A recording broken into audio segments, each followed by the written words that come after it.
Cette vidéo est sponsorisée par Caligula, l'empereur visionnaire qui, le premier, a compris qu'un cheval avait tout à fait les compétences requises pour siéger au Sénat, préfigurant ainsi avec 2 millénaires d'avance le mode de recrutement de la Commission européenne. L'Europe post-orwellienne ne marche pas vers l'abîme. Elle y court, avec l'enthousiasme d'un lemming lobotomisé qui aurait confondu la falaise avec un toboggan pour piscine à boules. C'est une matriouchka, vous savez, ces poupées russes qui s'emboîtent. Sauf qu'ici, chaque couche que l'on retire ne révèle pas une vérité plus petite, mais une stupidité plus concentrée. Au cœur de cette poupée gigogne de l'incompétence, il n'y a pas de noyau dur, juste un pet de néant qui sent le soufre et la peur. Bruxelles et ses vassaux ne sont plus des acteurs géopolitiques, ce sont des chihuahuas enragés. Ils jappent, l'écume aux lèvres, devant un ours qui finit tranquillement son miel, convaincus que leurs aboiements aigus vont provoquer autre chose qu'un léger agacement gastrique chez le plantigrade. Si cette plongée en eau trouble et saumâtre vous sied, jetez une pièce au passeur via le lien en description, ou rejoignez la loge sur Patreon, avant que l'inflation ne dévore mes derniers scrupules comme une bactérie mangeuse de chair sur une plaie ouverte. Reprenons l'autopsie. Ces luminaires du Conseil de guerre, menés par la méduse de Pfizer, cette créature dont le regard ne pétrifie pas les hommes mais liquéfie les comptes publics, insistent. Ils veulent que la bande de Kiev l'emporte. C'est fascinant.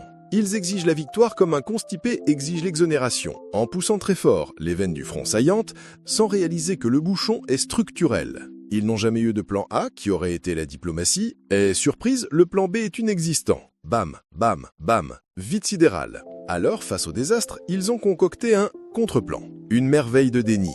C'est un document qui a la texture et la valeur d'un papier toilette usagé qu'on essaierait de revendre comme parchemin sacré. Ce plan exige un cessez-le-feu de 30 jours, un gel de ligne et des garanties de sécurité. C'est là qu'intervient mon premier acronyme pour qualifier cette stratégie. Le FIANT, le fantasme international d'autorité non toléré par l'ennemi. La Russie, elle, observe ce spectacle avec la patience d'un Lao Tse entouré de chiens errants galeux. Comme le disait une vieille maxime que je dévoie pour l'occasion. Ex nihilo nihil fit, rien ne vient de rien. Surtout pas une victoire militaire quand on est dirigé par des comptables neurasthéniques. La Russie a posé ses conditions. Retrait total des 4 régions et neutralité. Point barre. Le reste, c'est de la littérature pour onanistes bruxellois. Mais le FIANT va plus loin dans l'indécence. Il demande que l'Ukraine soit financièrement compensée avec les actifs russes volés. C'est magnifique. C'est comme un cambrioleur qui, après s'être fait casser les genoux par le propriétaire, porterait plainte pour préjudice moral et exigerait qu'on lui offre l'argenterie pour payer ses frais d'hôpital. Une logique imparable. Ce plan est une opération de sabotage, conçue pour acheter du temps et permettre l'achat de 6 milliards de dollars d'armes américaines. C'est une guerre éternelle, une perfusion de sang frais dans un cadavre qui refuse de refroidir. Pendant ce temps, sur le terrain, la réalité est aussi froide que l'acier d'un scalpel. La Russie avance. Elle possède l'adaptation tactique, les drones à fibre optique, les bombes planantes. L'armée ukrainienne s'effondre sur 1200 km de front comme un château de cartes posé sur une machine à laver en mode essorage. Mais l'Europe s'enferme dans son déni. Et c'est là qu'Emmanuel Todd entre en scène, tel un mercien légiste au milieu d'un banquet de cannibales. Il nous explique que cette russophobie hystérique est une pathologie du vide, une maladie protestante. Le protestantisme, selon lui, une fois vidé de Dieu, laisse place à un néant absolu, un nihilisme pur. Imaginez un temple blanc, immaculé, sans image, sans encens, sans vie, juste des murs froids et l'écho de sa propre culpabilité. C'est ça, l'âme des élites du Nord. Quand Dieu part, il ne reste que le chiffre, la comptabilité de la mort. À l'inverse, le monde catholique ou orthodoxe, même sans Dieu, garde la beauté, les images, le gras, le vin, la chair. L'Italie, même athée, reste une œuvre d'art. L'Allemagne du Nord, sans sa foi rigide, devient un désert bureaucratique, où l'on déteste la Russie par principe, comme un robot programmé pour haïr la rouille.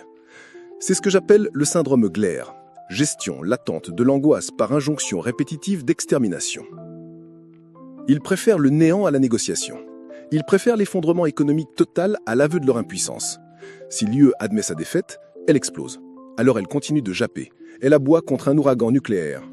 Comme un chihuahua syphilitique essayant de copuler avec la roue d'un camion de benne en marche, cherchant désespérément une friction familière avant d'être inévitablement écrasé par la masse en mouvement. La lumière s'éteint à Kiev, le chauffage est coupé, mais à Bruxelles, on investit encore dans le pillage rêvé de la Russie. C'est le prix à payer pour cette stupidité suprême. Il nous reste à suivre le conseil de Todd. Fuir ce vide métaphysique, abandonner ces chiens de guerre à leur bave et aller contempler la beauté de l'Italie avant que le rideau ne tombe. Mes chers nécrophages, si vous avez pris plaisir à cette autopsie du désastre, caressez l'algorithme avec votre pouce. C'est la seule validation que cette machine sans âme comprend. Pour ceux qui souhaitent financer l'électricité qui éclaire ma cave insalubre, le lien pour un don ponctuel est en description. Voyez cela comme une indulgence moderne. Et pour l'élite, ceux qui veulent voir les entrailles de la bête sans filtre, le Patreon vous attend. Rejoignez la dissidence avant que la censure ne nous transforme tous en code binaire muet.